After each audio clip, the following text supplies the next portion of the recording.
Shalom Bapak Ibu dimanapun berada. Jangan lupa komen, subscribe agar video-video tersebut dapat menjadi berkat bagi orang lain. Tuhan Yesus memberkati kita semua.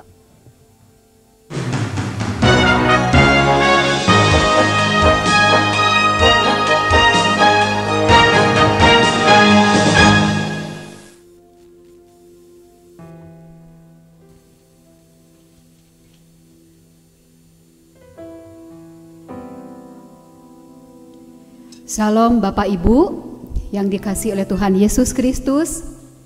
Bersyukur pada hari ini kita masih diberikan kesempatan untuk beribadah kepada Tuhan, baik yang secara onsite maupun yang secara online lewat kanal Zoom. Baiklah Bapak Ibu, tidak lama lagi ya kita akan memperingati hari kelahiran Yesus Kristus, dan biarlah di saat kita menyambut kehadirannya, kita tetap percaya bahwa Dia adalah Allah yang Maha Kudus, Allah yang Maha Suci, yang layak disanjung, disembah dan diagungkan oleh setiap umat manusia, khususnya oleh kita di tempat ini. Mari Bapak Ibu, saya undang semuanya berdiri. Kita datang menghadap Dia, Allah yang Maha Kudus di dalam hadiratnya. Kita yakini bahwa Dia hadir di tengah-tengah kita. Dia sanggup memulihkan kita. Dia sanggup membuat kita berbeda lebih baik lagi di dalam kasih dan kemurahan-Nya. Mari kita saat teduh sejenak, kita memberikan hati, memberikan pikiran dan segenap seluruh keberadaan Dia untuk memuji dan menyembah Dia. Haleluya Tuhan. Terima kasih Bapa. Terima kasih Tuhan Yesus, terima kasih Roh Kudus. Syukur kami naikkan kepadamu ya Tuhan. Mari katakan bersama-sama, katakan dengan hatimu dengan segenap hati. Engkau Allah yang kudus, Engkau Allah yang kudus, yang ada di tahta yang maha suci. Amin Tuhan. Terima kasih Yesus.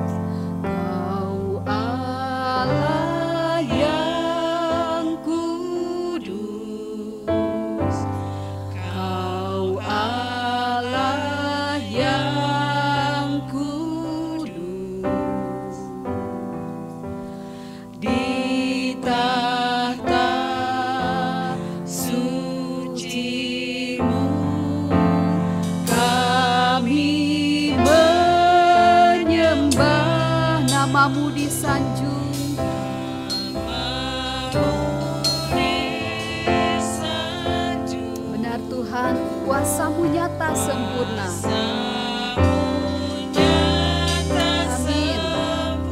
Amin. Amin Tuhan.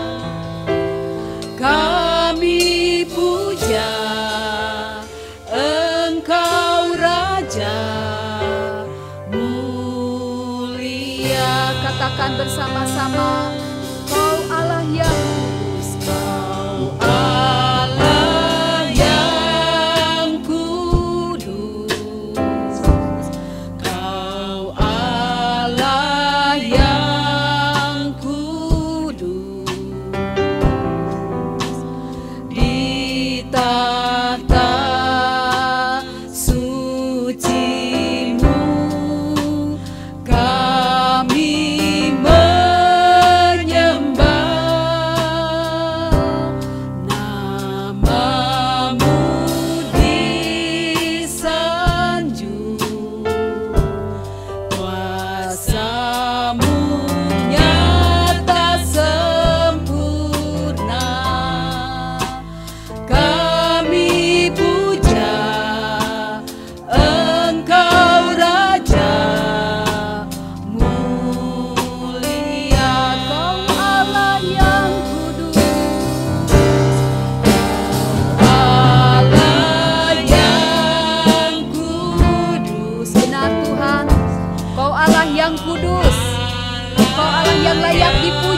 disembah. Kau Allah yang layak disanjung, dimuliakan, ditinggikan dan diagungkan. Tuhan.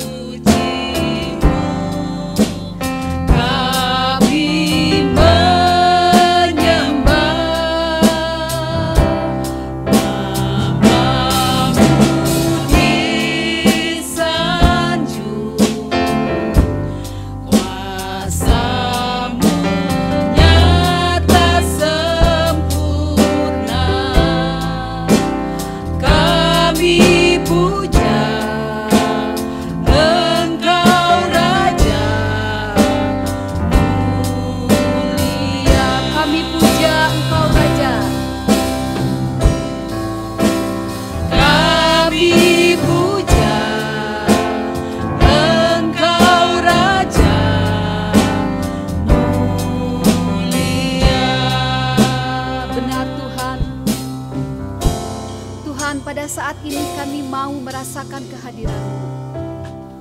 Hadirat-Mu yang sanggup mengubah setiap hati kami. Hadirat-Mu yang sanggup mengubah setiap pikiran kami yang tidak berkenan di hati Engkau. Tuhan, tolong layakan kami pada pagi hari ini Tuhan, untuk mengagungkan Engkau, menyembah Engkau, memuliakan Engkau. Engkau Allah yang layak ditinggikan. Engkau Yesus, Raja di atas segala raja. Engkau yang bertahta, Engkau yang hadir di tengah-tengah kami. Biarlah kami memuliakan Engkau dengan segenap hati kami, meninggikan Engkau dengan segenap hati kami. Terima kasih Bapa, terima kasih Yesus. Mari katakan bersama-sama, dimuliakan, ditinggikan Yesus Tuhan.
Puji-pujian umat-umat-Mu.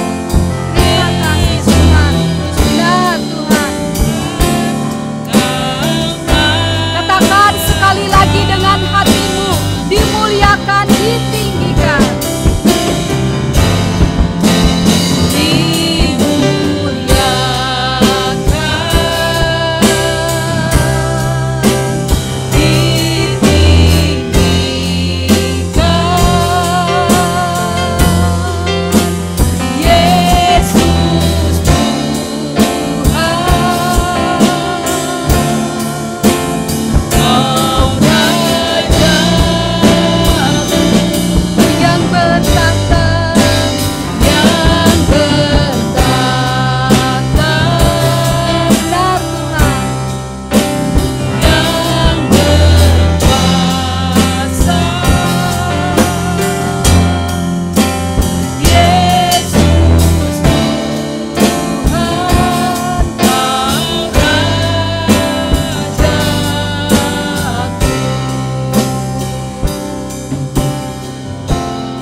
Dengan hormat Pendeta Alex untuk berdoa.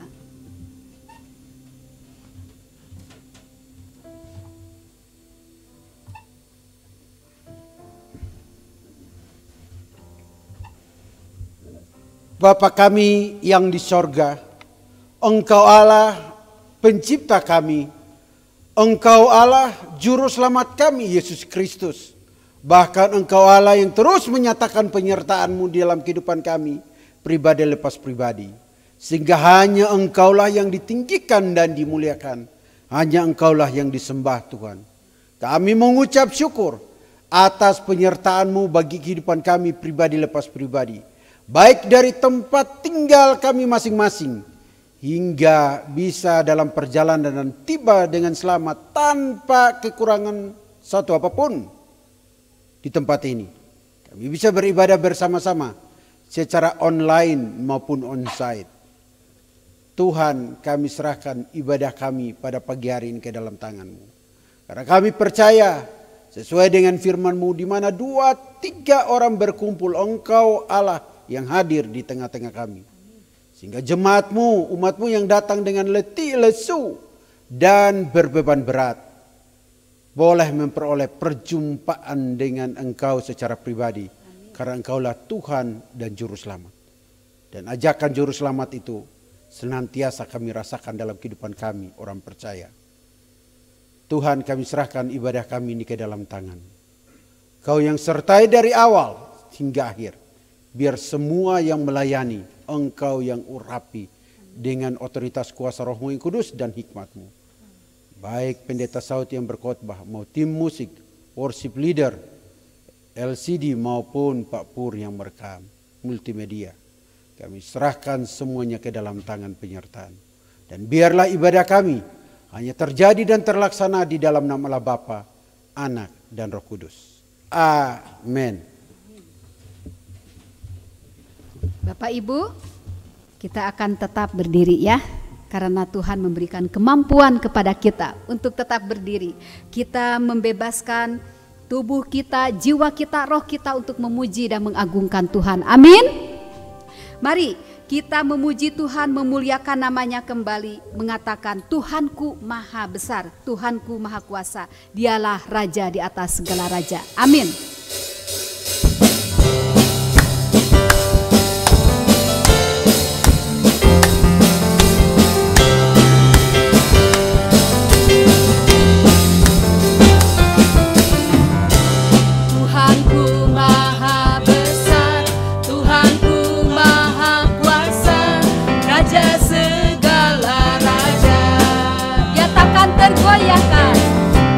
Dia takkan tergoyahkan.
silakan duduk. Apakah Bapak, Ibu, saudari-saudari merasakan bahwa Allah kita Maha Kuasa? Amin. Sekalipun kita tidak layak menyembah Dia, memuji Dia, tetapi Tuhan memampukan kita, memberi roh sukacita kepada kita untuk meyakini bahwa Dialah Raja di atas segala raja, segala kuasa tunduk dalam namanya. Amin. Bapak Ibu, sebelum saya mempersilahkan bagi siapa saja yang mau menyaksikan cinta kasih Tuhan, sebelumnya saya mau kita memuji Tuhan kembali, yaitu Sungai Sukacitamu. Amin. Sukacita siapa? Sukacita Allah, ya.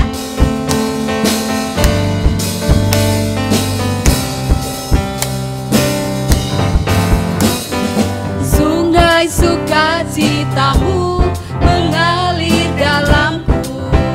Oh yes, yes, yes, yes. Anggur sukacitamu melimpah dalamku. Ku menari dan bersuka, pujimu di setiap waktu, sebab sungai sukacitamu ada dalamku. mengalir Bersamamu, bersuka di dalammu, mengikutimu Tuhan dalam kegerakanku, melayanimu Tuhan di dalam sukacitaku, sebab hanya Tuhan yang membuat sukacitaku penuh. sekali lagi sungai sukacitamu. Mari berdiri semuanya.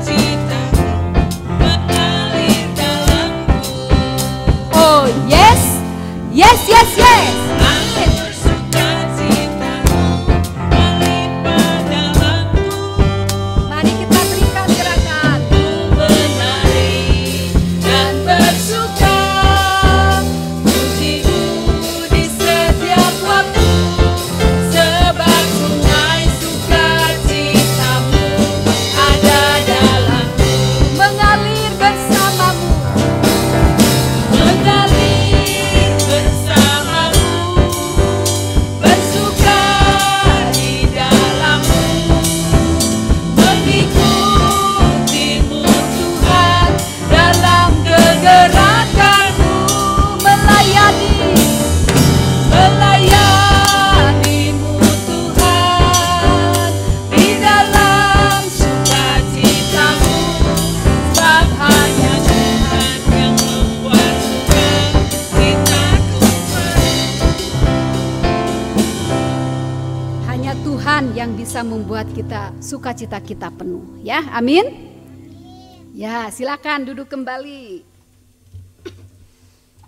Apakah ada Bapak Ibu yang mau menyampaikan, menceritakan untuk kita semua sebelum kita memasuki kepada firman Tuhan?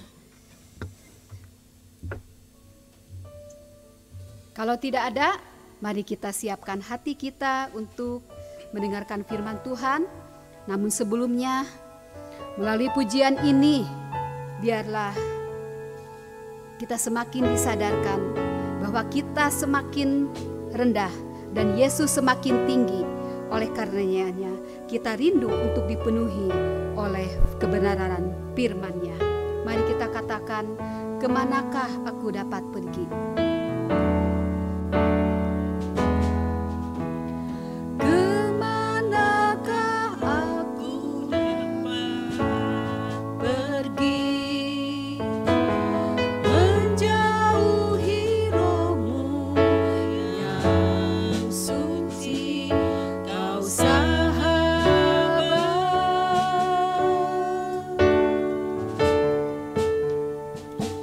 dan kau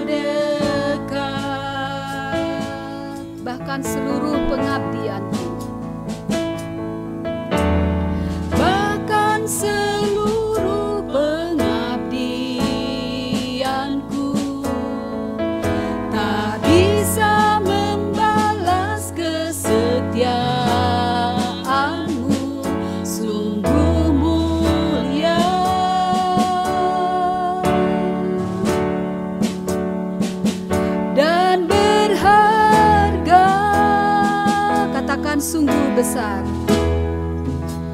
Sungguh besar pengorbananmu bagiku,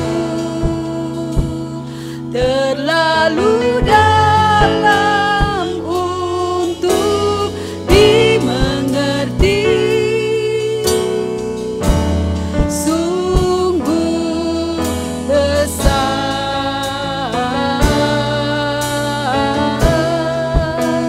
sungguh indah yang kau pikirkan tentangku, tak terselami bagiku.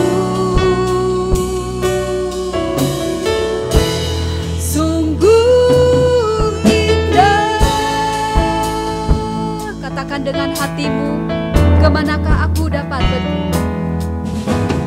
Kemanakah aku dapat pergi, menjauhi rohmu yang suci, kau sahabat,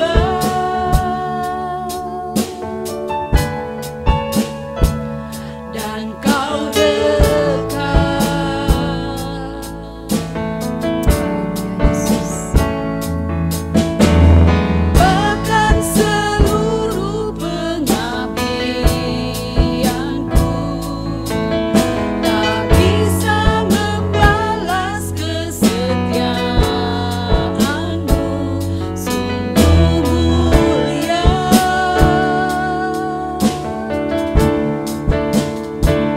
dan berharga, sungguh besar Tuhan. Sungguh besar pengorbananmu bagiku, terlalu dalam untuk dimengerti. Sungguh besar, sungguh indah yang kau pikirkan tentangku, tak terselami bagiku. Sungguh indah, Katakan sungguh besar pengorbananmu. sungguh besar pengorbananmu bagiku, terlalu dalam untuk dimengerti. Sungguh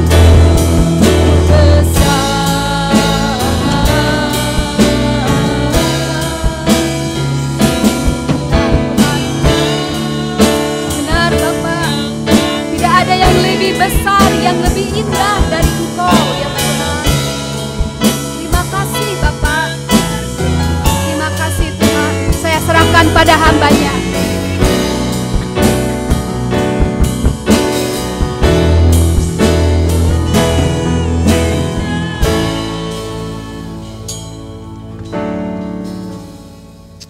Mari kita berdoa.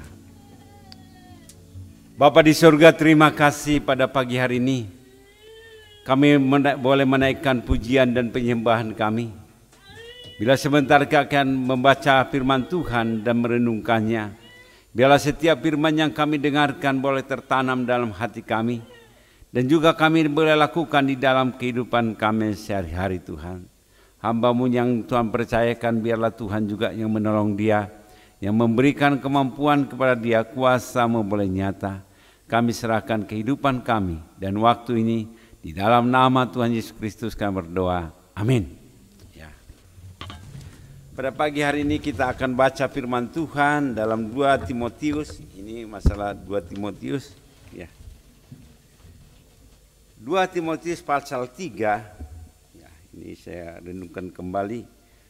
2 Timotius pasal 3 ayatnya 1 sampai dengan ayat yang ke-17. Ya. 2 Timotius pasal 3 ini. Ya.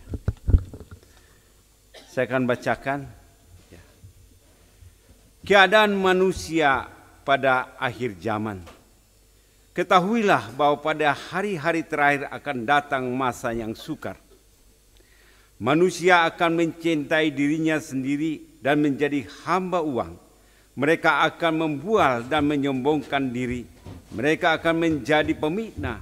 Mereka akan berontak terhadap orang tua dan tidak tahu berterima kasih, tidak memperdulikan agama, tidak tahu mengasihi, tidak mau berdamai, suka menjelekkan orang, tidak dapat mengekang diri, garang dan tidak suka yang baik, suka mengkhianat, tidak berpikir panjang, berlagak tahu, lebih menuruti hawa nafsu daripada menuruti Allah.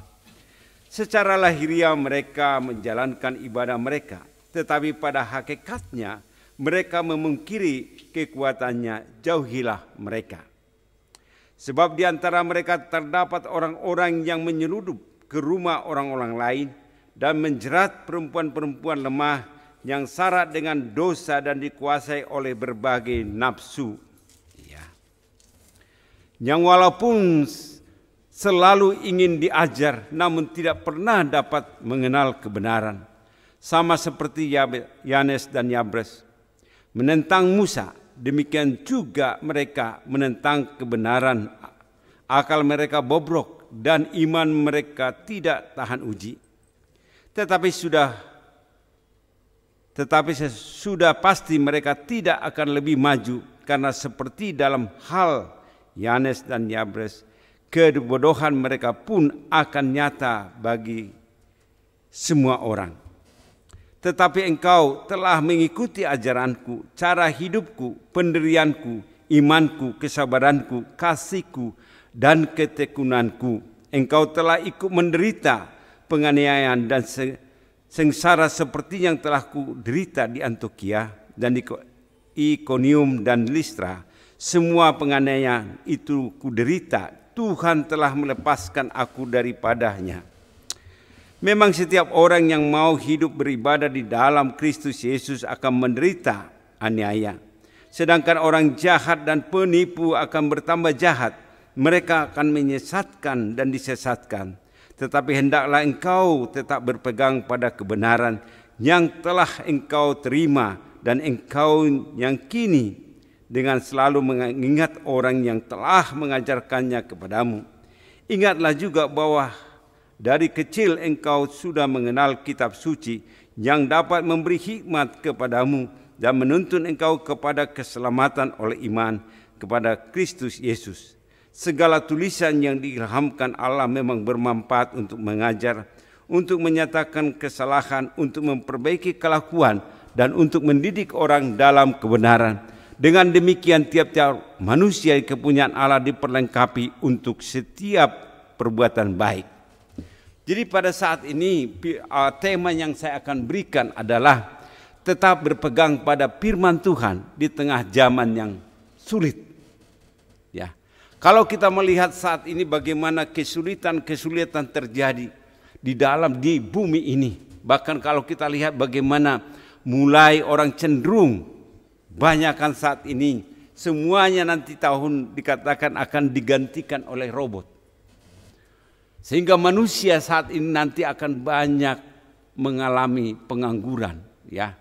Manusia karena apa? Karena semua kalau kita lihat di Cina saat ini, kalau kita perhatikan supir taksi udah digantikan dengan robot, ya. Sekarang itu pembantu sudah digantikan dengan robot. Bahkan petani pun digantikan dengan robot. Bahkan rencananya semua yang bergerak di dalam industri akan digantikan dengan robot. Karena apa? Mereka berpikir karena robot tidak pernah capek. Karena robot juga tidak pernah protes. Bahkan robot juga tidak pernah unjuk rasa. Bahkan robot tidak akan menerima bayaran. Ya, jadi sekali mereka punya modal, maka seterusnya, maka usaha mereka akan berakhir. Nah, ini yang dikatakan oleh Paulus kepada Timotius pada saat itu. Kalau kita melihat di sana ayat 1 dikatakan keadaan akhir zaman ini. Sungguh luar biasa. Keadaan akhir zaman. Karena itu Paulus memperingatkan. Dia diingatkan bahwa hari-hari terakhir akan datang masa yang sukar. Ya, masa yang sukar. Jadi boleh dikatakan kesulitan ini bahkan hanya secara fisik. Jadi kesulitan kesukaran sekarang bukan hanya secara fisik atau secara ekonomi. Bahkan saat ini kalau kita lihat, tetapi dikatakan terutama secara moral dan juga spiritual. Ini sangat mempengaruhi. Sehingga kalau kita perhatikan di sana bagaimana saat ini situasi yang luar biasa. Bagaimana orang mengalami kesukaran. Ini juga yang dialami. Karena itu kalau kita memperhatikan hari demi hari, tahun demi tahun, bahwa bumi ini tidak makin ditinggali, bukan makin enak, tetapi makin sulit. Karena semua akan mengalami penganiayaan. Bahkan sikap-sikap, ya, karakter manusia banyak menyimpang. Karena itu ayat 2 sampai ayat 5 di sana diterangkan bagaimana keadaan manusia pada akhir zaman. Manusia pada akhir zaman dikatakan kalau kita perhatikan di sana di ayat pasal 2 sampai 5, inilah keadaan manusia-manusia pada akhir zaman. Manusia akan mencintai dirinya sendiri. Ini sudah mulai. Mulai kalau kita perhatikan di kota besar saat ini, orang mulai mencintai dirinya sendiri. Ya. Tadi malam boleh dikatakan kami dipanggil untuk melihat orang sakit. Tadi pagi juga jam 5. Dia punya anak 4. Tapi kalau kita lihat tidak ada yang memperhatikan. Ya. Saya lihat semua sudah susah sekali. Dia sudah menderita. Ya. Boleh dikatakan suaminya sudah menderita, istrinya enggak tidur lagi. Ini. Kalau kita lihat bagaimana mereka tinggal berdua di rumah. Tidak ada yang memperdulikan. Mulai semua anak-anaknya di luar kota. Sehingga mereka mengalami satu tekanan yang luar biasa. Ya. Ini manusia mulai mencintai dirinya sendiri. Sibuk sekali mereka untuk mencari kehidupan ini. Dan menjadi hamba uang. Karena segala sesuatu saat ini diukur dengan uang. Ya, karena saya bilang kan ada istilah ada uang abang sayang. Tidak ada uang abang melayang gitu kan. Ya, itu istilahnya anak-anak muda saat ini kan. Sehingga orang cenderung mencari uang. Terus mencari uang. Kalau kita lihat ini, mereka akan membual. Dengan mereka mencintai diri sendiri, maka mereka akan membual dan menjadi, boleh dikatakan membual. Dan juga menyombongkan diri. Kalau kita lihat pada saat ini, banyak orang yang menyombongkan diri, memamerkan harta-harta mereka. Apalagi saat ini di YouTube itu kan.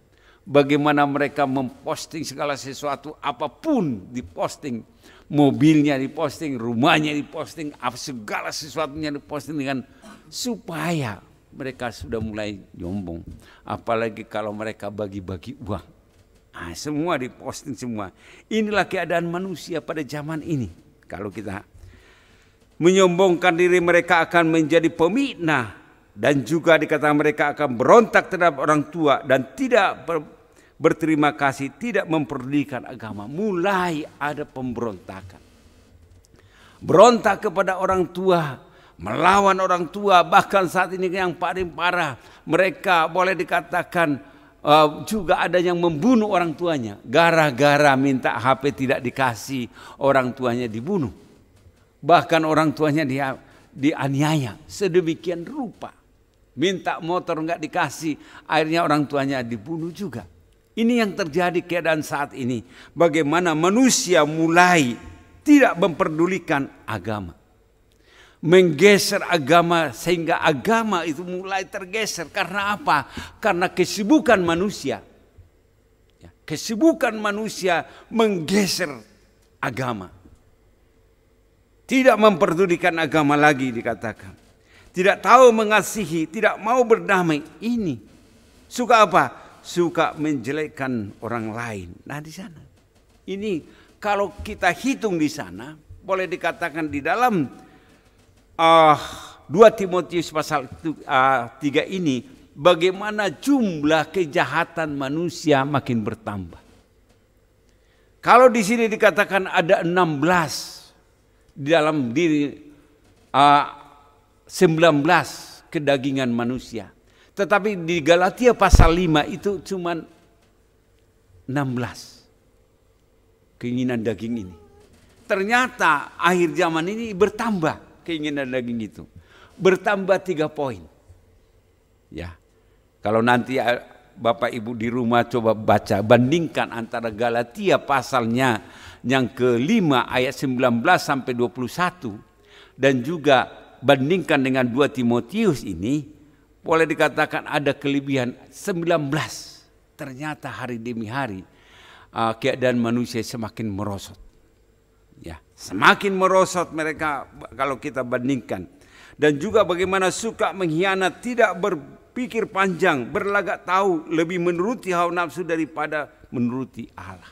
Ini mulai mereka cenderung mengikuti keinginan hati mereka. Ini yang terjadi. Karena itu secara lahiriah mereka menjalankan ibadah mereka ini. Mereka melakukan aktivitas juga. Mereka beribadah juga. Tetapi hakikatnya mereka memungkiri kuasa Tuhan. Ini yang terjadi. Secara lahiriah artinya mereka boleh rajin ke gereja. Rajin juga melakukan ibadah. Tetapi mereka tidak yakin akan kuasa Tuhan. Karena apa? Karena mulai mencintai diri sendiri. Tidak ada percaya lagi. Zaman saat ini kalau kita bandingkan, orang susah dipercaya sekarang. Terlalu banyak orang mencurigai, ya. Karena itu kalau kita bandingkan di sini bagaimana Paulus mengatakan seperti itu, ada 15. Dan juga kenapa orang, nah disinilah bagaimana orang mulai cenderung mencintai diri sendiri. Karena kalau ayat 6 sampai ayat 9 itu mengatakan, sebab di antara mereka terdapat orang-orang yang meludup ke rumah orang-orang lain, menjerat perempuan-perempuan lemah dan syarat dengan dosa dan dikuasai oleh berbagai nafsu. Inilah mulai terjadi penggeseran. Penggeserannya apa? Bagaimana orang-orang yang menyesatkan berusaha memanfaatkan orang lain, ya, untuk tujuan apa? Untuk mereka, tujuan mereka sendiri. Ada orang-orang yang menyusup katanya. Ada orang-orang ingin menghancurkan iman jemaat di Efesus. Dengan menyeludup artinya dengan sembunyi-sembunyi mereka ingin menjerat orang-orang percaya. Karena itu pasal 7 dikatakan, walaupun selalu ingin diajar namun tidak pernah dapat mengenal kebenaran. Ini dinasehati, diajar, enggak mau lagi saat ini. Orang diberikan nasihat enggak mau lagi mendengar nasihat orang. Ini yang terjadi pada saat ini. Karena itu dikatakan dibandingkan tentang Yanes dan Yabres ini. Bagaimana orang ini menusup ini kalau dikatakan di dalam tradisi orang Yahudi pada saat itu, Yabes dan juga Yabres ini adalah dua orang ini adalah boleh dikatakan ahli sihir atau ahli boleh dikatakan dukun. Karena itu pada saat itu boleh dikatakan pada saat Musa dan Harun, kalau Anda baca nanti di dalam Kejadian pasalnya, Keluaran pasal 7 ayat 10 dan 12 digambarkan bahwa mereka adalah orang-orang para ahli nujum dikatakan di sana. Dan juga mereka pada saat Musa bersama Harun ke Firaun, di sana mereka mengadakan mujizat pada saat itu. Mereka melemparkan tongkat menjadi ular. Tetapi mereka ini juga melakukan seperti yang sama. Mereka juga bisa melakukan antara melemparkan tongkat berubah menjadi ular. Ini yang mereka ini. Jadi mereka itu bisa juga melakukan apa yang dilakukan oleh Musa dan Harun. Jadi inilah yang menyusup. Ini artinya boleh dikatakan banyak guru-guru palsu juga. Bisa melakukan apapun yang dilakukan oleh Musa dan Harun. Sehingga mereka, tetapi di sana dikatakan ada kekalahannya. Bahwa ular yang dibuat oleh para dukun itu dimakan oleh ular yang dibuat oleh Musa dan Harun. Nah ini. Jadi mereka boleh sama-sama melakukan kegiatan, tetapi ada yang salahnya. Mereka sebenarnya adalah kalah. Kalau kita lihat di sana. Jadi banyak saat ini boleh dikatakan ajaran-ajaran palsu itu menyusup. Bukan hanya di gereja, di mana-mana ada penyusupan gereja-gereja. Sehingga apa? Sehingga manusia, orang-orang percaya itu tersesat saat ini. Sehingga susah diajar. Bahkan penyusupan ini terjadi boleh dikatakan melalui apa? Saat ini penyusupan itu terjadi melalui teknologi. Kalau kita perhatikan. Mulai saat ini orang mulai dikuasai oleh apa? Oleh teknologi. Teknologi itu banyak kalau kita melihat di dalam HP kita itu banyak ajaran-ajaran palsu. Inilah ajaran-ajaran itu yang mempengaruhi kekristenan sehingga mulai mereka tidak yakin akan Tuhan. Mulai mereka meragukan Tuhan. Ya, karena segala sesuatu saat ini di-searching ya. Ada apa-apa searching, ada apa-apa. Jadi manusia saat ini kurang pintar. Karena apa? Yang pintar itu anaknya saat ini adalah Google-nya. Ya kan? Orang sudah mulai mengandalkan, bukan lagi mengandalkan pikirannya, tapi mengandalkan teknologi. Inilah penyesat-penyesat itu yang mempengaruhi apa? Yang mempengaruhi manusia sehingga manusia itu mulai melupakan Tuhan. Ini yang diingatkan oleh Paulus kepada Timotius pada saat itu. Bagaimana supaya Timotius itu kuat menghadapi akhir zaman ini, ya. Akhir zaman ini kan banyak terjadi, ya. Sehingga Paulus mengatakan yang kedua dikatakan ada tantangan dan keteladanan hidup Kristen. Jadi tantangan itu supaya kita membuat kita menjadi teladan. Di tengah-tengah adanya penyesatan, kita dituntut menjadi teladan. Karena itu dikatakan di dalam ayat 10 sampai 13 ini mulai Paulus memperingatkan Timotius. Ya, dikatakan, tetapi engkau telah mengikuti ajaranku. Ternyata Timotius ini mau diajar.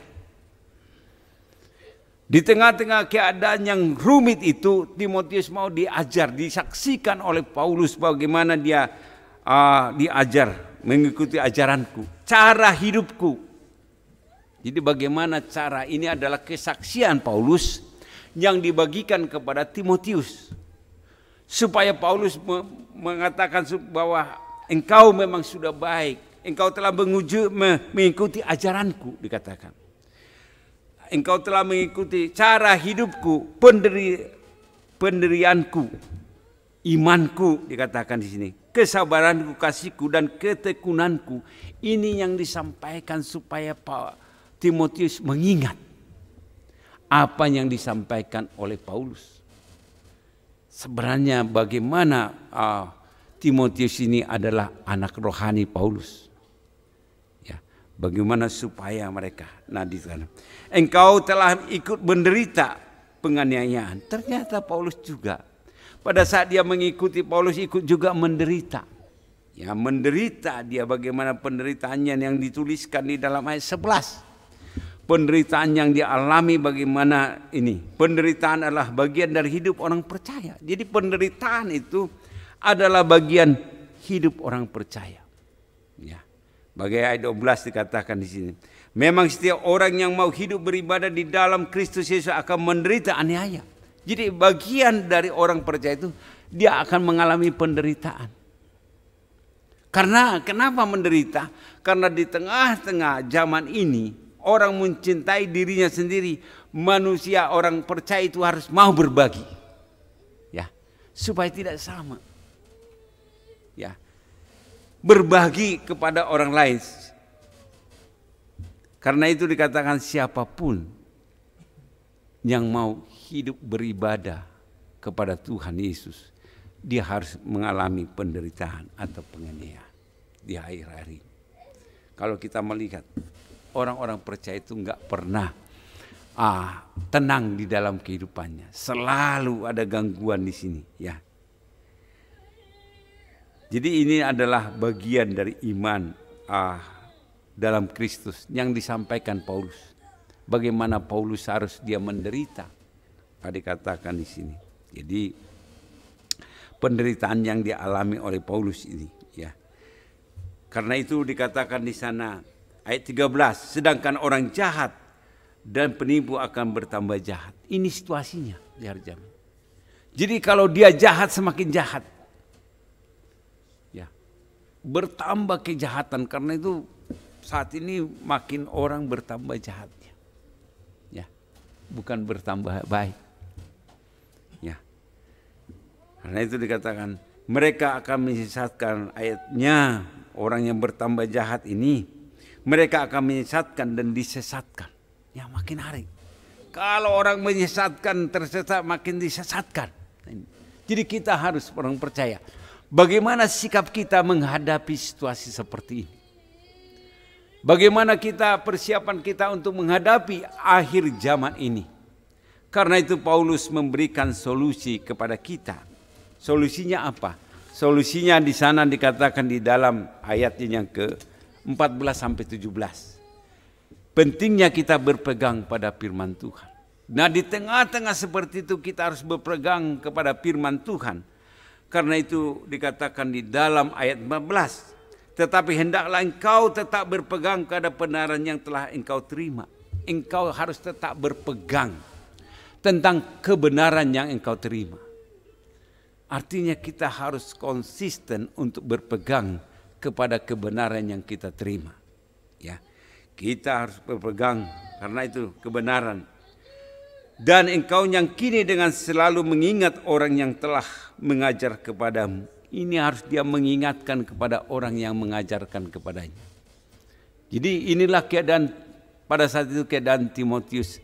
Bagaimana dia pelayanan dia yang di Efesus. Bagaimana orang mulai tersesat. Karena itu diingatkan ayat 15. Ingatlah juga bahwa dari kecil engkau sudah mengenal kitab suci. Diingatkan lagi dari kecil engkau telah mengenal kitab suci. Bagaimana Paulus menasihati Timotius supaya dia mengingat kembali bahwa dari kecil dia sudah mengenal kitab suci. Ya, ternyata kitab suci inilah yang sangat penting di dalam kehidupan orang-orang percaya. Kitab suci yang harus kita pegang. Karena kitab suci itulah yang boleh dikatanya memberikan hikmat kepada kita.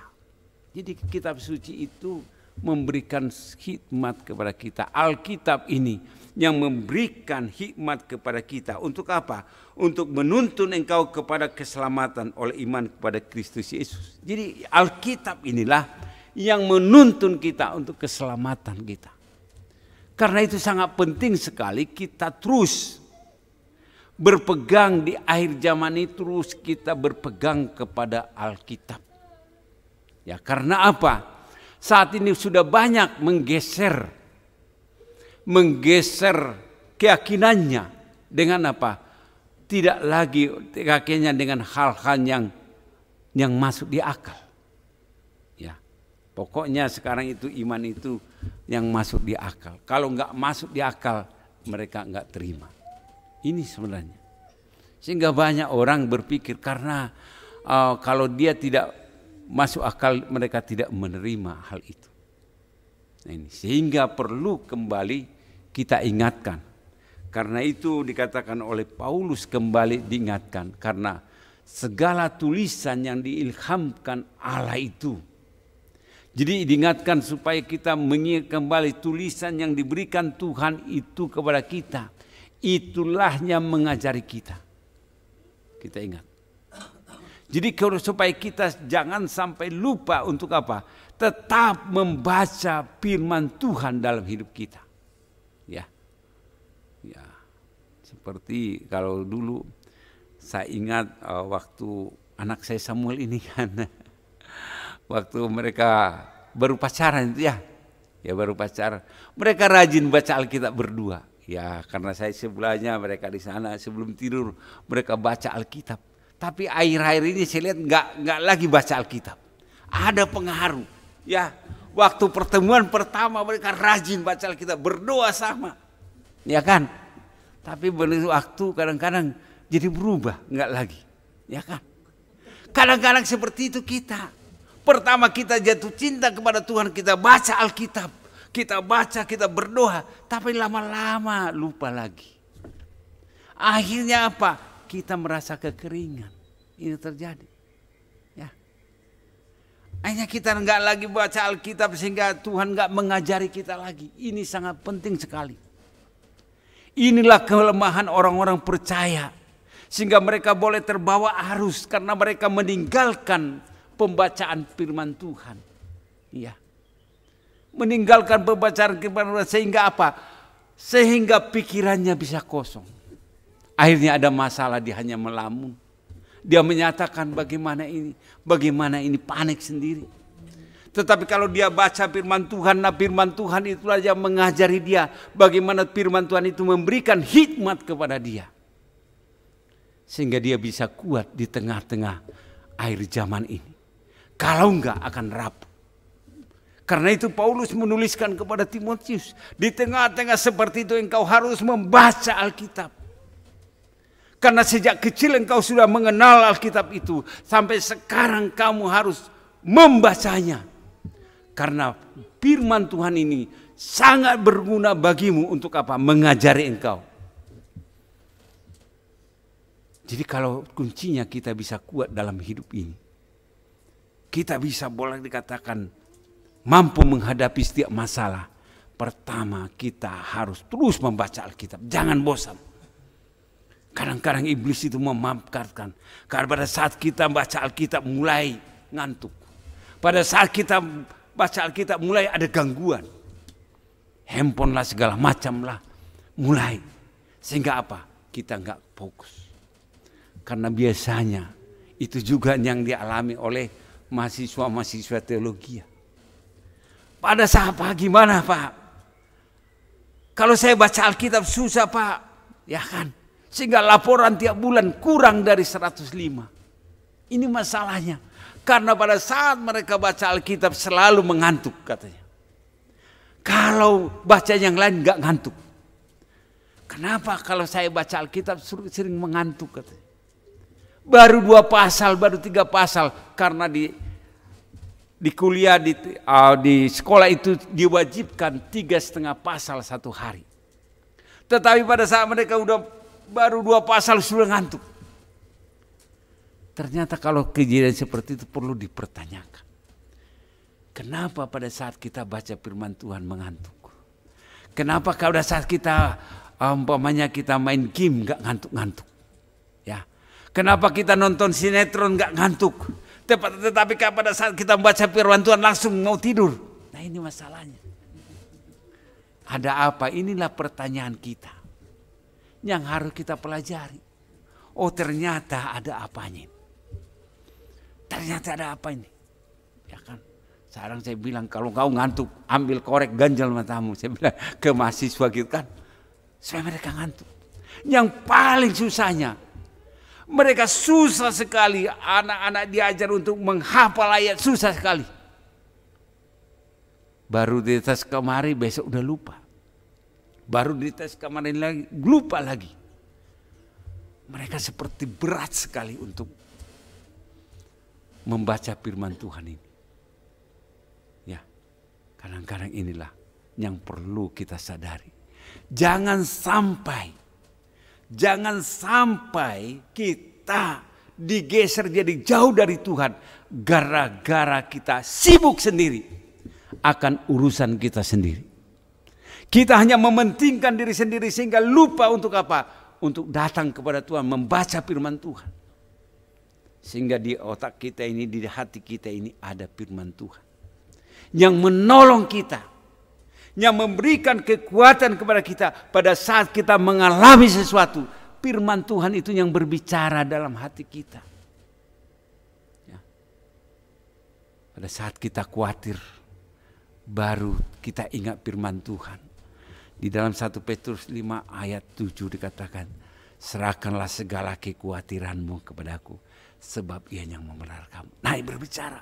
Kita serahkan kekhawatiran kita kepada Tuhan. Karena Dia yang akan menolong kita. Nah iya, firman Tuhan itu yang berbicara sehingga kita kuat pada saat kita mengalami kegelisahan tentang kehidupan ini. Diingatkan firman Tuhan kembali dalam Matius pasal 6 ayat 25. Jangan gelisah hati. Ya, jangan engkau khawatir. Lihat burung-burung di udara yang tidak menabur dan diberikan Tuhan hidup. Nah, firman itu sebenarnya yang berbicara kepada kita, yang memberikan kepada kita kekuatan. Karena itulah supaya kita jangan bosan-bosan untuk membaca Alkitab. Ini sangat penting di dalam pertumbuhan iman kita. Tapi pada saat kita tanpa firman Tuhan, kita tidak akan kuat dalam hidup ini. Karena itu dalam Kolose pasal 2 dikatakan ayat 6 dan 7.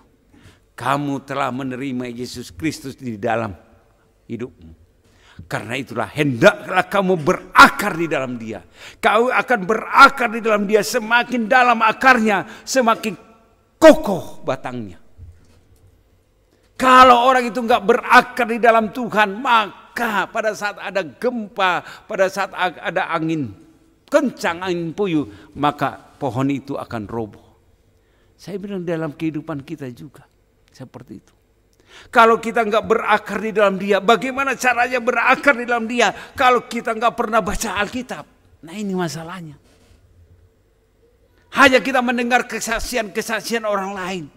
Orang lain langsung berdoa diberikan. Tapi kita dasarnya harus kuat. Berakar di dalam Dia. Semakin akarnya makin dalam, semakin kuatlah pohonnya. Kenapa dikatakan di padang gurun itu kayu pohon-pohon di sana yang tumbuh itu kuat sekali? Karena akarnya terus sampai ke dalam mencari air. Belum dapat air terus mereka terus. Setelah mereka dapat air sumbernya, maka diangkat ke atas. Baru ada di sana dimasak makanannya. Jadi kuat. Saya pikir seperti juga kita. Sudah berapa umur kita? Sudah berapa kita menjadi orang Kristen? Sudah berapa tahun kita orang Kristen? Apakah kita sudah pernah baca Alkitab seluruhnya? Dari Kejadian sampai Wahyu. Apakah kita hanya setengah-setengah dalam perjalanan, setelah itu bosan kembali? Semangat kembali, baca lagi. Bosan lagi, semangat lagi, bosan lagi. Nah ini kan kadang-kadang seperti itu. Kalau rohani kita enggak dikasih makan, dan juga kalau jasmani kita enggak dikasih makan, pasti kita lemas. Ya kan?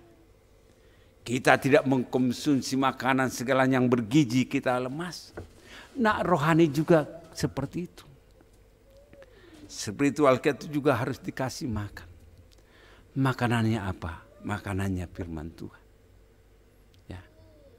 Sehingga pada saat kita sudah lama bergereja, kita bisa kuat. Kita bisa kuat karena apa? Karena Tuhan ada di dalam hati kita. Karena itu boleh dikatakan kenapa Daud bisa kuat dalam perjalanan hidupnya. Daud itu dalam perjalanan hidup kita lihat dari kecil dia sudah mengembalakan kambing domba. Ya. Tetapi kalau kita lihat bagaimana tulisan-tulisannya, bahwa dia dikatakan bagaimana dia menuliskan kitab Mazmur, dia begitu luar biasa. Dia melihat bagaimana pertolongan Tuhan. Sehingga dia katakan Tuhan adalah gembalaku. Itu hasil perenungannya. Tuhan itu gembalaku, dia tidak akan membiarkan aku. Ya. Dia menuntun aku di padang rumput yang hijau. Artinya di sana, di tengah-tengah masalah dia tetap mengingat firman Tuhan. Kita diajar dalam kita baca Alkitab, berarti kita diajar oleh Tuhan. Ya, sehingga kita jangan jemu-jemu baca Alkitab, terus baca.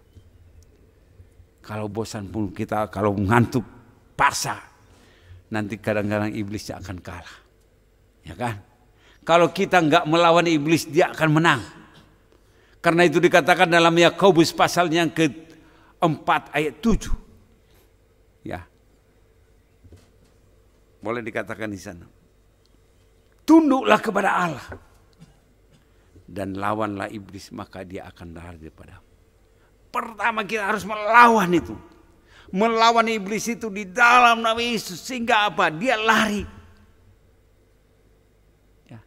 Karena iblis itu nggak pernah diam. Iblis itu senangnya jalan-jalan. Ya kan? Jalan-jalan senangnya iblis itu. Istilah sekarang mah suka trapping lah. Dia jalan-jalan ya. Jalan-jalan ke mana? Ke jalan-jalan ke orang-orang yang sudah percaya. Karena itu dalam 1 Petrus 5 ayat 8 itu. Ya kan? Kita harus sadar. Sadarlah dikatakan. Dan berjaga-jagalah. Lawan musuh iblis. Seperti apa? Seperti singa yang mengaum-ngaum, yang siap menerkam. Dia berjalan berkeliling untuk apa? Menerkam orang-orang yang percaya. Kalau orang yang nggak percaya nggak akan diterkam, sebenarnya nggak akan hidup, ya kan? Tapi dia berkeliling, dia jalan-jalan. Ya, contohnya bagaimana? Dia melihat kita. Tuhan melihat kita.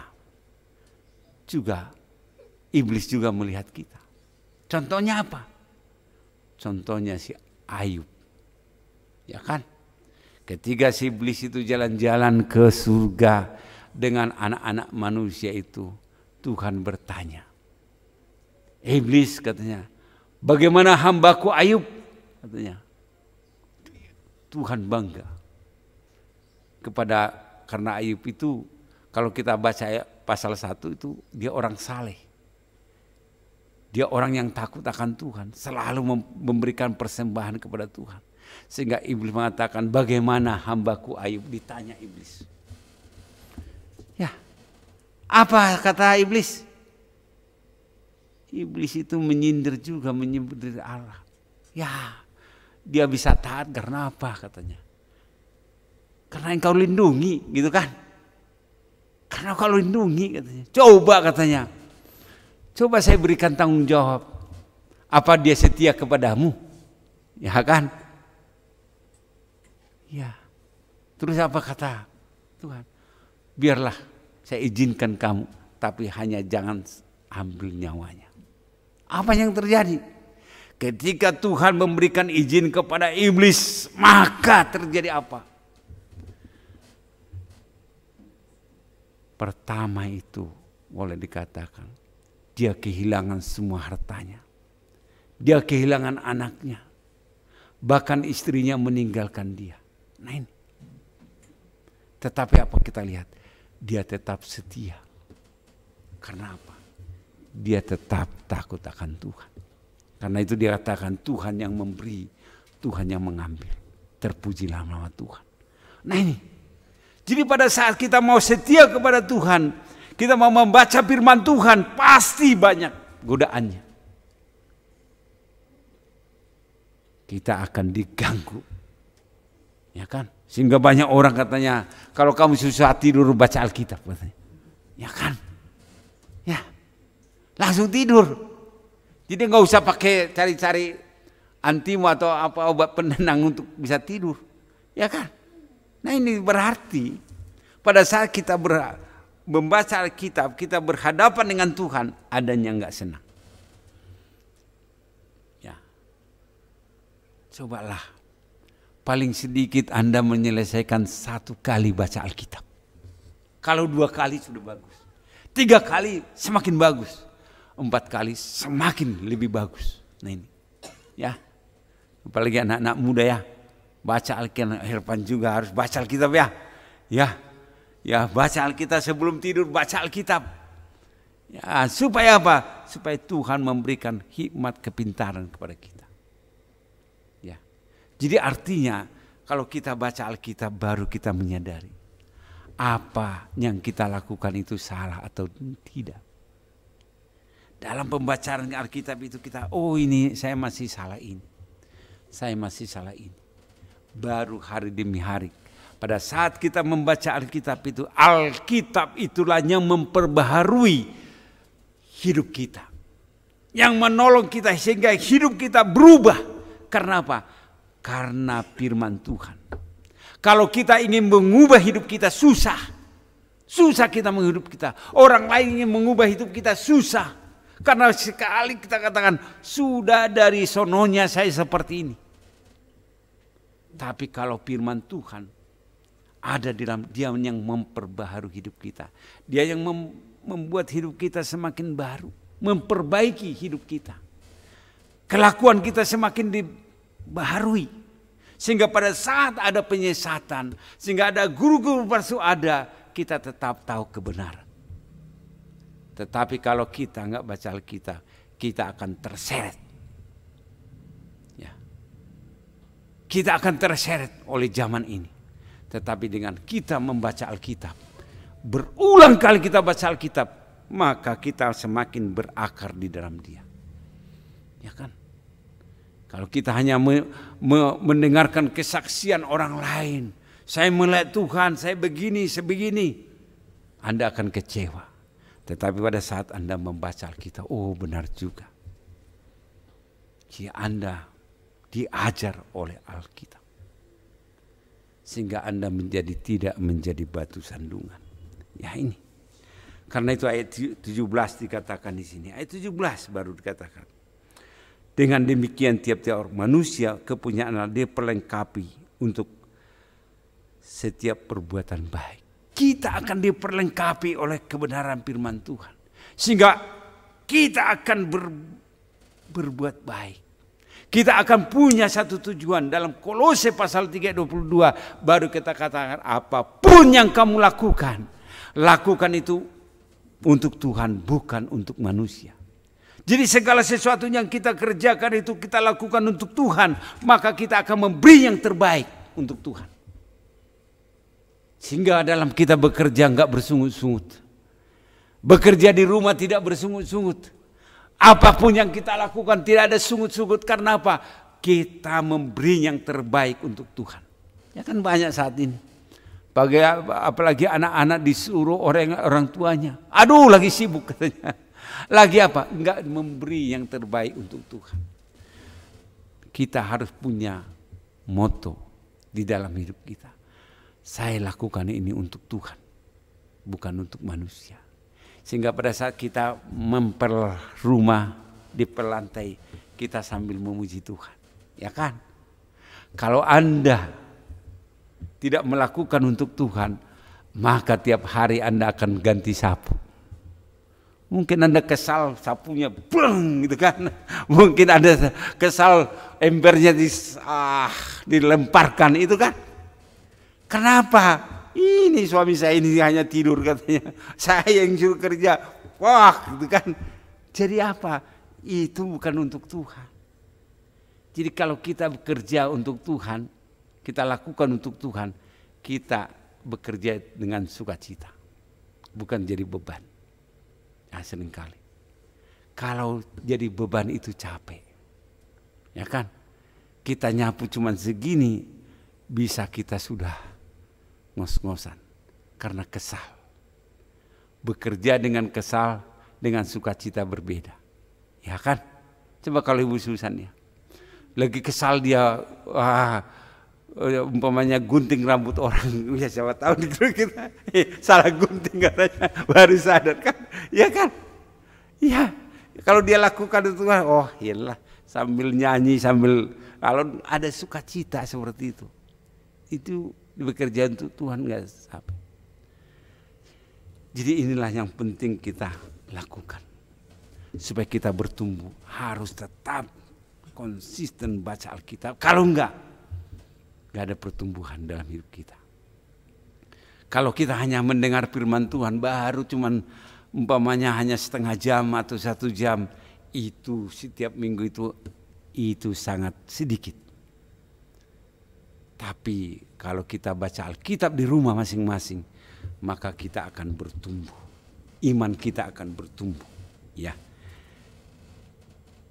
Jadi kita harus membangun firman Tuhan sebagai pondasi di dalam hidup kita.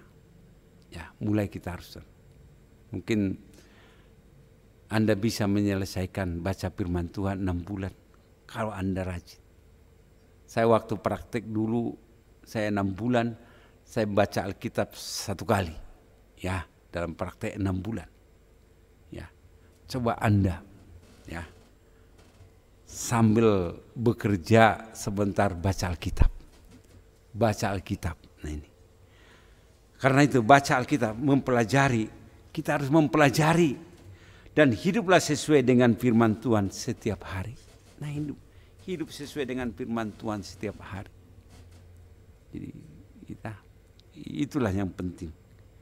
Jadi kalau saya simpulkan di sini adalah di tengah zaman yang sulit dan penuh tantangan, kita dipanggil untuk tetap setia kepada firman Tuhan.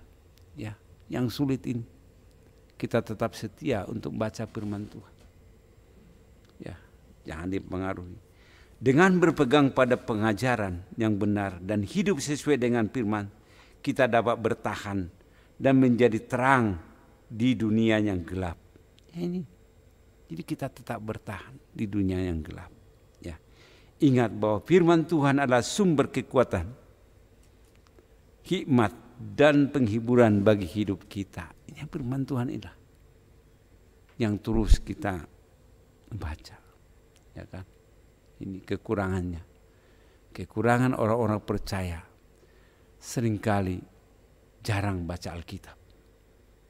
Akhirnya apa? Imannya rapuh. Ya, imannya rapuh menghadapi setiap tantangan dan persoalan.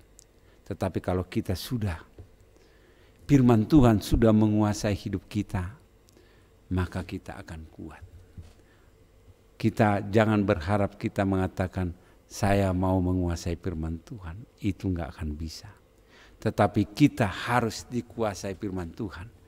Baru kita kuat menghadapi setiap masalah, setiap tantangan di dalam hidup kita. Mari kita berdoa. Bapa di surga, terima kasih atas firman-Mu pada pagi hari ini. Kami pada saat kami melihat bagaimana keadaan manusia pada zaman ini, mulai terpengaruh dengan hal-hal yang tidak benar Tuhan. Dengan munculnya guru-guru palsu dan juga para ahli-ahli Taurat, sehingga membuat iman kami meragukan Tuhan di dalam kehidupan kami. Tapi hamba-Mu Rasul Paulus mengajak kami kembali supaya kami boleh belajar kembali kepada firman-Mu Tuhan. Sehingga firman Tuhan itu menerangi hidup kami. Karena firman Tuhan itu pelita bagi kami dan terang di dalam kehidupan kami. Sehingga kami tidak jauh daripada Tuhan di tengah-tengah zaman ini. Tetapi kami tetap setia kepada Tuhan. Apapun yang kami alami, situasi apapun, kami tetap bertahan karena Tuhan ada di dalam hidup kami. Dan firman Tuhan ada juga di dalam hati kami Tuhan. Sehingga sungguh-sungguh firman-Mu boleh berakar di dalam kehidupan kami. Sehingga kami semakin kuat menghadapi setiap tantangan dan persoalan ini Tuhan. Terima kasih. Bela segala pujian dan syukur kami panjatkan. Di dalam nama Tuhan Yesus Kristus kami berdoa. Amin. Silakan. Ya.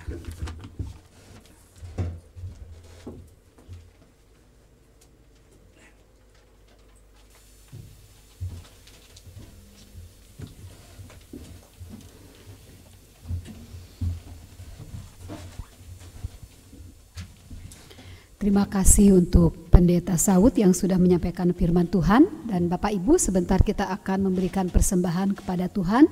Namun sebelumnya kita berdoa terlebih dahulu. Terima kasih Tuhan untuk firman-Mu yang sudah kami dengar melalui hamba-Mu. Biarlah kami terus belajar tentang firman-Mu supaya kami tidak menyimpang daripada jalan-jalan-Mu. Tuhan, di dalam keadaan zaman yang semakin jahat, semakin jelas tanda-tanda kedatangan-Mu, dan semakin kami melihat hal-hal yang tidak terduga, biarlah kami boleh senantiasa bergantung kepada Engkau, beriman kepada Engkau. Bahkan kami semakin mendekatkan diri, membangun relasi secara pribadi bersama dengan Engkau. Tolonglah kami Tuhan supaya kami tetap percaya kepada firman-Mu, bukan kepada hal-hal ajaran-ajaran yang membuat kami semakin menjauh dari Engkau, tetapi kepada Yesus Kristus, Sang Juru Selamat, dan yang memberikan kepada kami hidup yang kekal. Terima kasih juga Tuhan buat berkat-berkat-Mu yang senantiasa Engkau berikan kepada kami. Dan pada saat ini, melaluinya itu kami mau memberikan persembahan.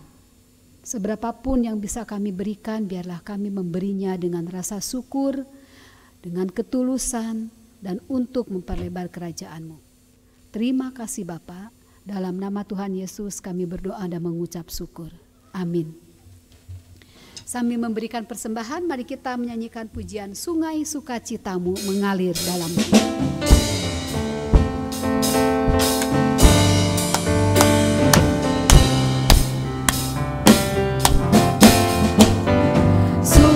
Sukacita-Mu mengalir dalamku. Oh yes, yes, yes, yes. Anggur sukacita-Mu melimpah dalamku.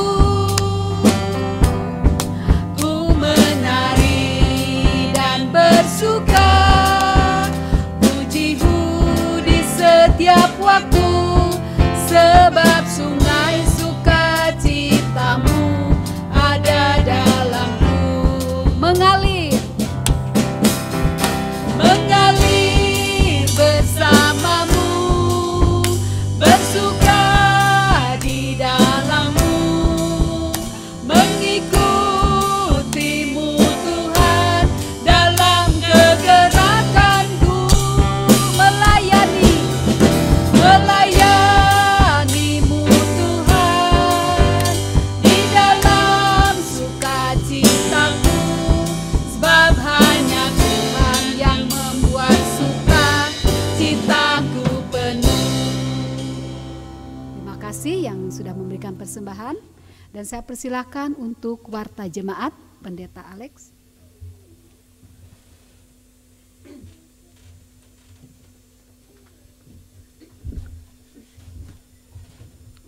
Shalom Bapak Ibu semua. Ada sukacita. Oh, haleluya. Ada anak Pak Milo. Dia nggak jawab bagian itu. Nah, Bapak Ibu, kita sudah mendengar firman Tuhan, kita sudah memberi persembahan.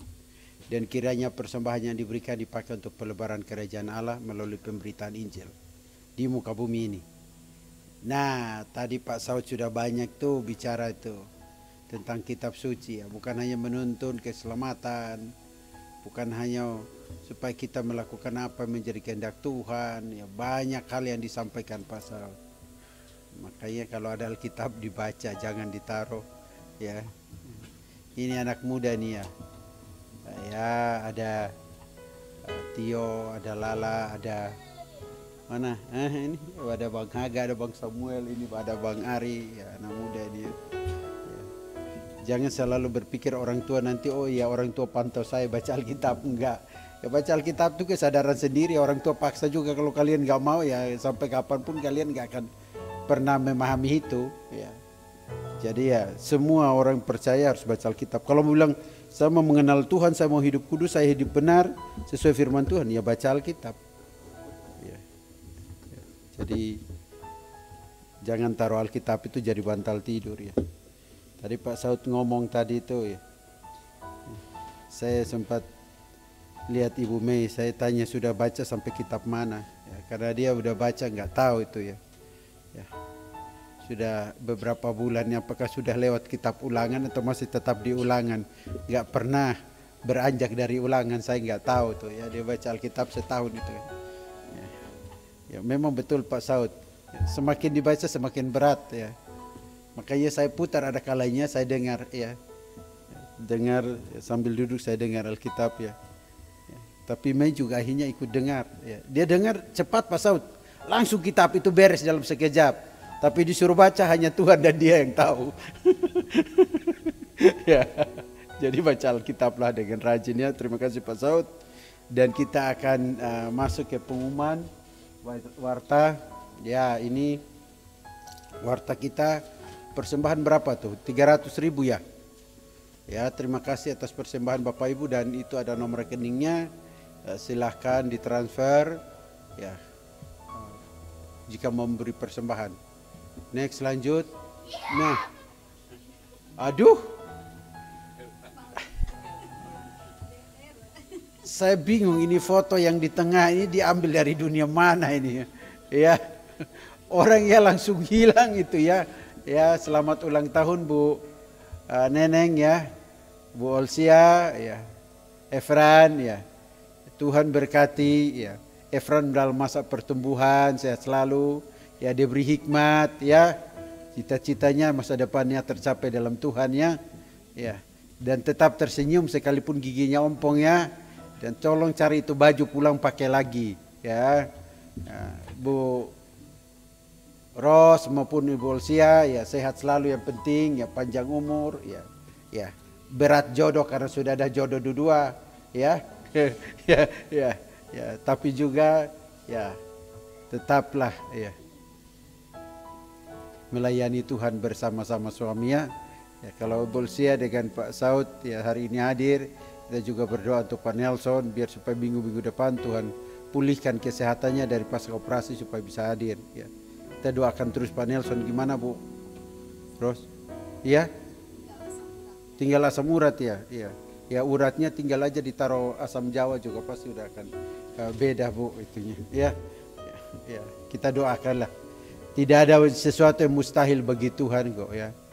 Ketika saya punya pengalaman itu masuk dalam ruang pemeriksaan tuh, mereka udah bilang ini pasang ring 2, pasang ring berapa ya, tapi justru kita minta sesuatu yang baru, dan justru dikatakan oleh dokter itu pembuluh darah itu seperti anak usia remaja 17 tahun. Sampai saya diinterogasi, makan apa sampai pembuluh darah dan semuanya itu bisa bagus begitu. Saya cuma bilang tiap minggu kami makan gorengan selesai ibadah. Dokter bilang Bapak jangan bercanda, katanya Bapak gak percaya gorengan yang kami makan tuh di dalam nama Yesus didoakan, saya bilang. Sampai saya terus ditanya sama orang Flores, yang benar Pak makan apa katanya ya. Ya tapi Tuhanlah yang menjamah ya. Jadi kita yang sakit Bu ya, jantung kita ya, siapa tahu jantung usia remaja 17 tahun ya, biar Pak Saud jantung orang tua ya. Bu Olsia amin ya Bu Olsia. Ya Bu Olsia belum ada suara soalnya. Ya pokoknya sehat-sehat lah ya. Next lanjut, jangan slide itu aja Tio, nanti kita nggak beranjak-beranjak. Nah nanti Pak Nelson yang khotbah, Bu Neneng tolong disampaikan ya. Dan oh ganti lagi. Ganti hari ini cuma ganti, minggu depan akan ganti ininya ya. Minggu ya. Nah, itu pelayanannya semua ada di situ. Ya.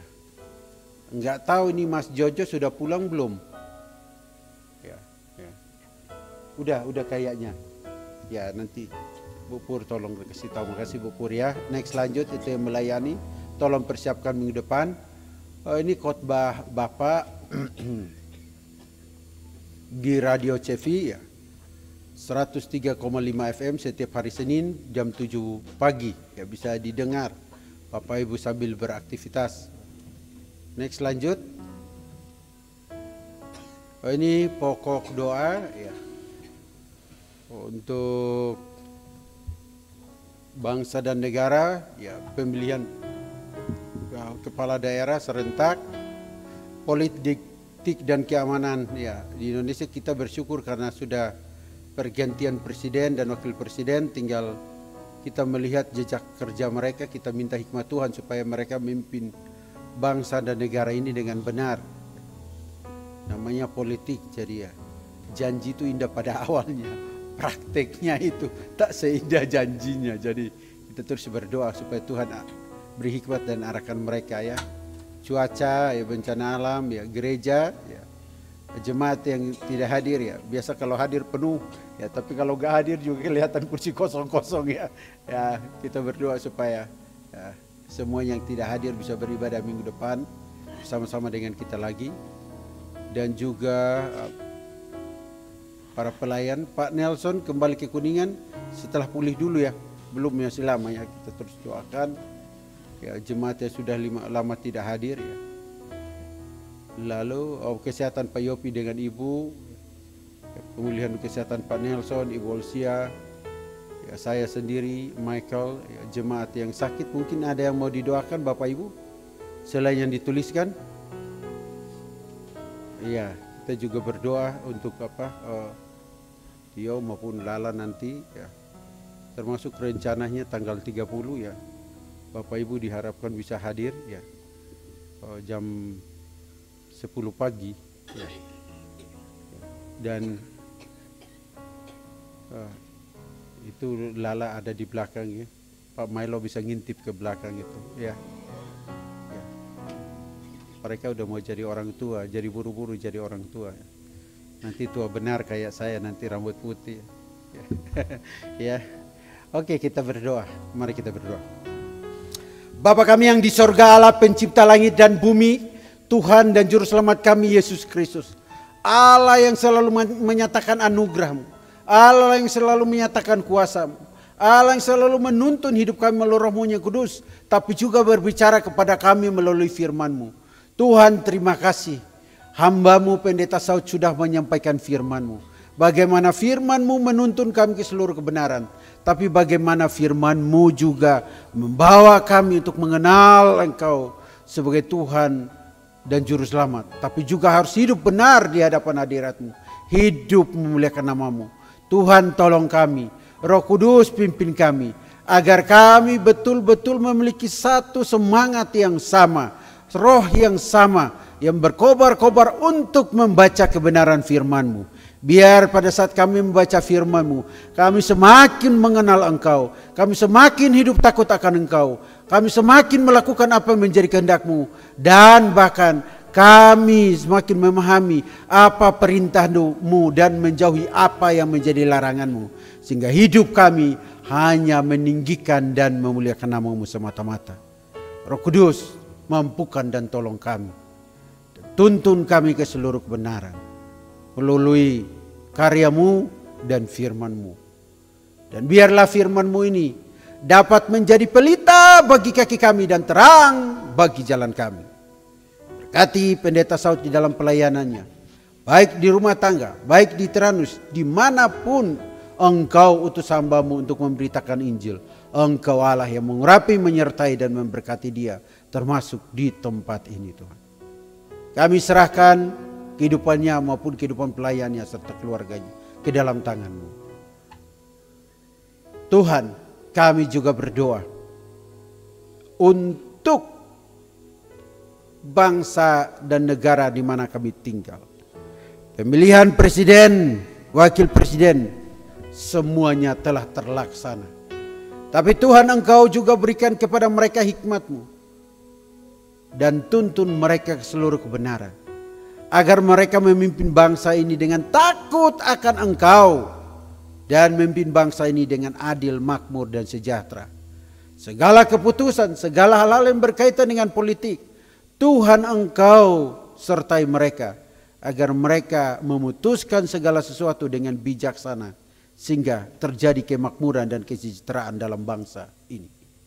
Dan orang melihat Pak Prabowo dan Gibran, bahkan DPR, MPR, semuanya Tuhan yang terpilih bisa melaksanakan tugas dan tanggung jawab mereka dengan baik.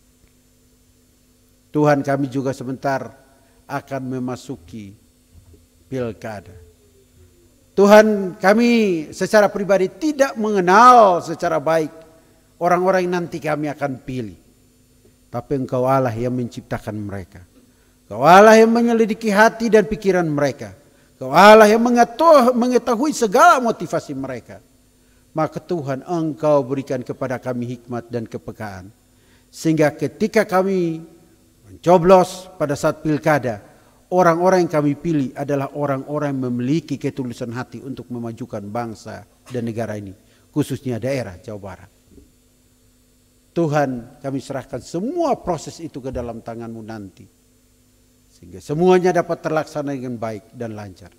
Dan orang yang terpilih juga adalah orang yang benar-benar berkenan di hadapan hadirat-Mu, sesuai dengan apa yang Engkau kehendaki, sehingga mereka dapat memimpin dan memajukan daerah Jawa Barat ini dengan baik. Tuhan, kami juga berdoa untuk keamanan bangsa ini.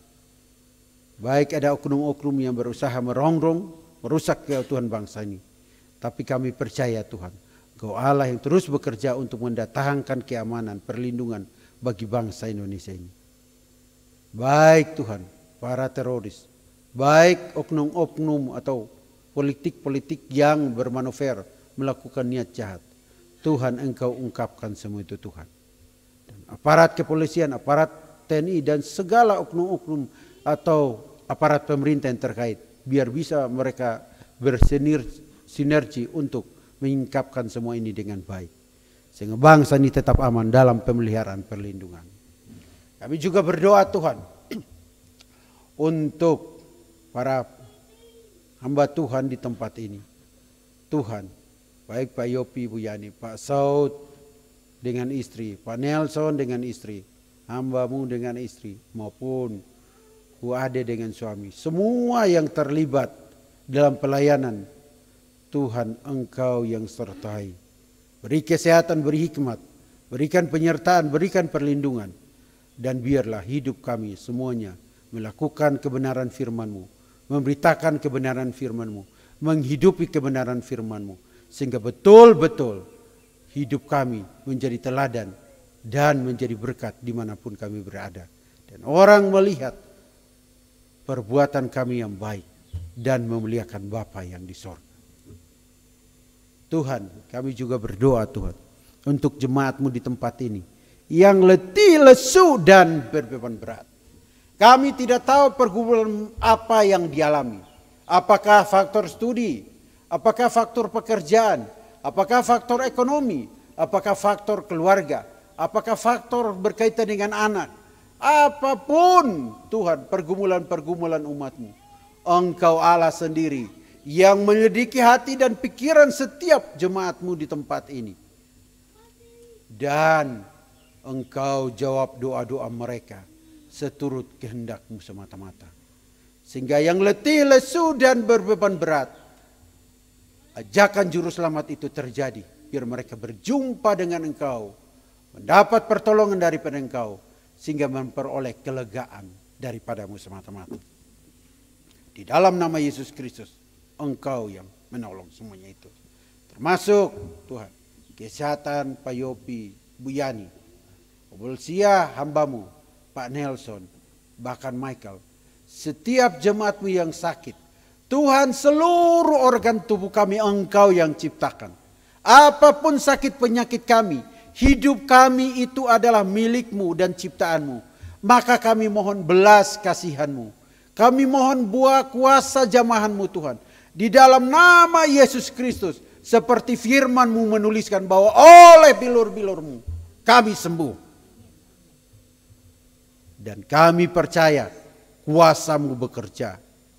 Kami percaya mujizat-Mu Engkau nyatakan. Dan kami percaya segala sesuatu Engkau dapat pakai untuk menyembuhkan kami termasuk melalui para medis sekalipun. Inilah doa kami Tuhan. Dengan iman yang sungguh-sungguh bahwa Engkau mendengar doa-doa kami seturut kehendak-Mu Tuhan. Tuhan, mungkin ada hal-hal yang belum kami ungkapkan satu persatu, termasuk berkaitan yang berulang tahun. Anak terkasih kami Efran, Tuhan Engkau yang jagai masa pertumbuhannya. Tuhan Engkau yang lindungi anak ini dalam bersekolah, dalam beraktivitas. Tuhan Engkau berikan hikmat-Mu bagi anak kami ini, agar dia bertumbuh secara sehat, normal, dan meraih masa depannya secara cemerlang dan gemilang. Karena kami percaya bahwa di dalam Engkau masa depan sungguh ada dan harapan tidak pernah hilang. Maka berkati Efran Tuhan. Tuntun dia senantiasa di dalam nama Yesus Kristus. Dimanapun dia berada, dimanapun dia beraktivitas, termasuk biarlah ia terus dididik dalam ajaran dan nasihat Tuhan sesuai firman-Mu oleh kedua orang tuanya, Pak Malo dan Bu Susan. Berkati mereka semua juga Tuhan. Kami juga berdoa untuk ulang tahun Ibu Ros maupun Ibu Olsia. Tuhan, kami juga percaya bahwa sejak di dalam kandungan ibu, mereka masing-masing Engkau Allah yang menuntun mereka.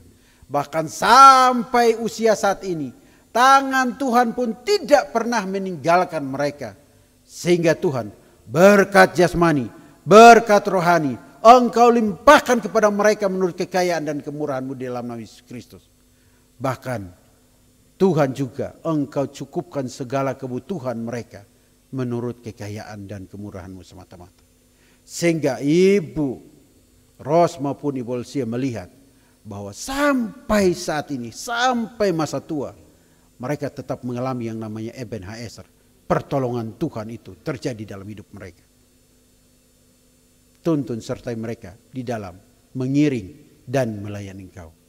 Mendampingi suami, beri hikmat dan kesehatan di dalam nama Yesus Kristus. Tuhan, kami juga berdoa Tuhan untuk jemaat kami di tempat ini. Yang hamba sendiri tidak tahu apa pergumulan dan persoalan mereka. Hamba sendiri tidak tahu mengapa mereka tidak hadir beribadah. Tapi kalau mereka sakit, Tuhan Engkau jamah dan sembuhkan. Kalau mereka memiliki pergumulan, Tuhan Engkau tuntun mereka agar mereka datang kepadamu, sumber pertolongan dan sumber keselamatan itu. Ketika mereka mengalami sesuatu beban berat, Tuhan biarlah mereka memperoleh kelegaan di dalam Engkau, di dalam nama Yesus Kristus. Ya, jemaat kami, semua yang dimana Engkau izinkan untuk beribadah bersama-sama dengan kami, karena semua itu adalah milik-Mu dan umat-Mu, karena Engkau adalah kepala gereja itu sendiri. Tuhan, tolong mereka semua Tuhan. Supaya di minggu-minggu yang akan datang, kami bisa sama-sama beribadah, memuji dan memuliakan nama-Mu. Tuhan, inilah doa kami yang tidak sempurna, tapi kami percaya bahwa ketika Engkau Allah yang menyelidiki hati kami dan mengetahui apa yang kami panjatkan secara pribadi, Engkau pun menjawab doa-doa kami itu seturut kehendak-Mu. Dan kami percaya Kau Allah yang mendengar doa, Kau Allah yang menjawab doa, indah dan tepat pada waktunya, seturut kehendak-Mu semata-mata. Hanya di dalam nama Allah Bapa, Anak dan Roh Kudus. Amin.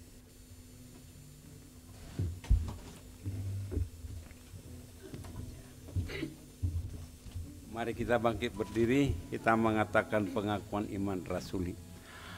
Aku percaya kepada Allah, Bapa yang Maha Kuasa, Khalik langit dan bumi, dan kepada Yesus Kristus, Anaknya yang tunggal Tuhan kita, yang dikandung daripada Roh Kudus, lahir dari anak darah Maria, yang menderita sengsara di bawah pemerintahan Pontius Pilatus, disalibkan, mati dan dikuburkan, turun ke kerajaan maut.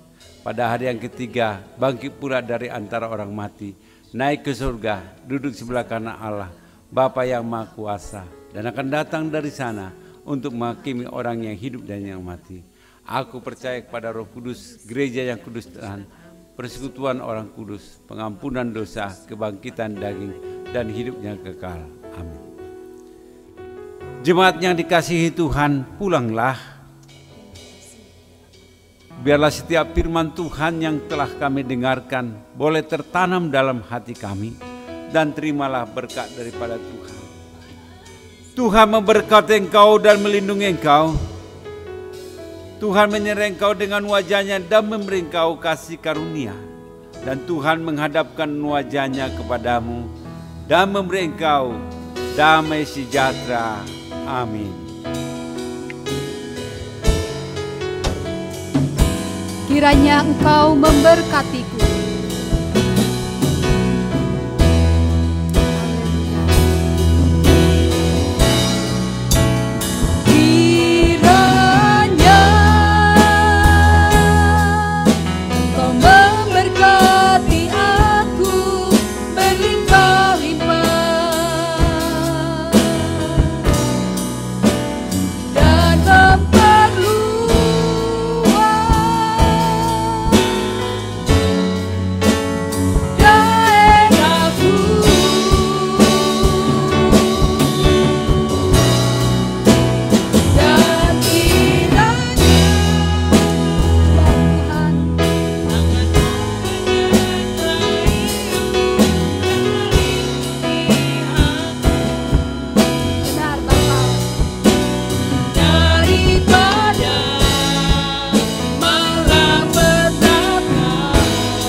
Syukur sekali lagi kepada Engkau atas penyertaan Tuhan di dalam ibadah kami, atas anugerah Tuhan di mana kami boleh memakai tempat ini, menyimpan setiap perlengkapan ibadah kami dengan aman dan selamat.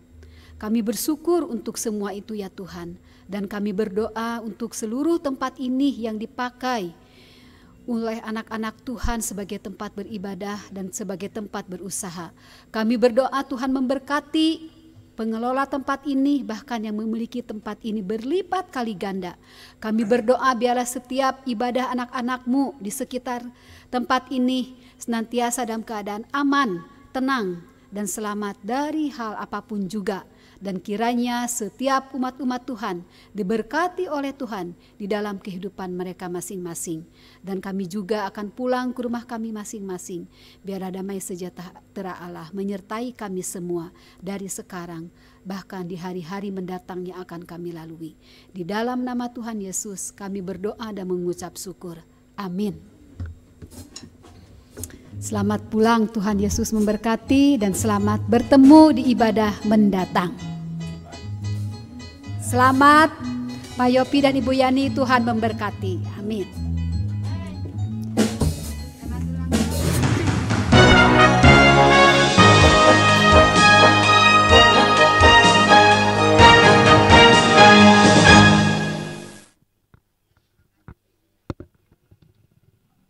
Shalom Bapak Ibu dimanapun berada. Jangan lupa komen, subscribe, agar video-video tersebut dapat menjadi berkat bagi orang lain. Tuhan Yesus memberkati kita semua.